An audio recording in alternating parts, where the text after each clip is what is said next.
شكرا سي بوفتاح على الاستضافه ومرحبا بكم معنا في الجمعيه المغربيه لتربيه الشبيبه. معكم ايوب التاسي عضو الجمعيه المغربيه لتربيه الشبيبه.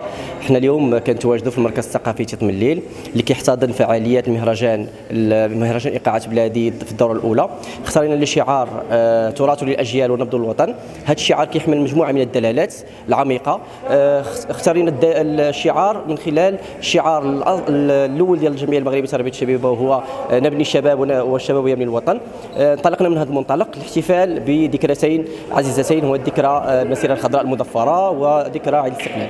في هذا المهرجان اختارينا فيه يكون يومين 22 و 23 من نوفمبر. هذا المهرجان جاء بايقاعات فولكلوريه شبابيه من اجل اسعاد الساكنه والاحتفال بهذا اليومين التاريخيين. الشباب اللي كانت عنده الفكره انه يبلور هذا النشاط هذا، حط ان الفرق كلها تكون فرق شبابيه تكون تناسب الشريحه المجتمعيه الراهنه. عبد السلام رئيس فرع تطمليل للجمعيه المغربيه لتربيه الشبيبه. اليوم بكل فخر واعتزاز نحتفل مع صاحب الجلاله بذكرى المسيره الخضراء المظفره وعيد الاستقلال المجيد من خلال مهرجان ايقاعات بلادي اللي تينظموا الفرع بتطمليل تحت شعار تراث للاجيال ونبض للوطن. بطبيعه الحال هذا المهرجان جاء تنزيلا للخطه او للرؤيه الاستراتيجيه اللي رسمها الفرع في هذه الولايه بهدف بطبيعه الحال التعريف والحفاظ على التنوع الثقافي المغربي. اولا شكرا جزيلا على الاستضافه الكريمه.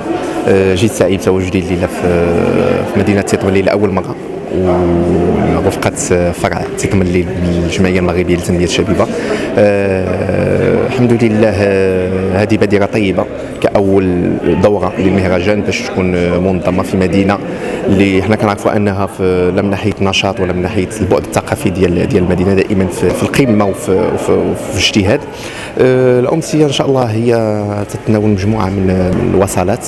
طبعا هي وصلات بالدرجة الأولى ديال الشباب لأنهم شبابهم حامل مشعل وهم النبض الاساسي ديال الجمعيه، وهذا هو الشيء ما يخفاش على الجمعيه المغربيه لتربيه الشبيبه انها كتحاول انها تربي شباب يافعين اللي هما غيكونوا ان شاء الله المستقبل ديال سواء الثقافه او الشبيبه في المستقبل وفي الايام المقبله. ونتمنى ان شاء الله نكونوا عند حسن الظن ديال الساكنه وديال الجمهور الكريم. فتحيه لكم على هذا الحب للجمعيه وللوطن. سيد الباشا نيابة عن السيد العامل هذه شهادة نعتز بها وليس أن أرمي الورود لاسم العائلة أقولها. مرحبا بممثل قطاع الوصي وزارة الشباب. بداية أشكر كل الحضور الكريم. الثقة حارة عليكم، حرارة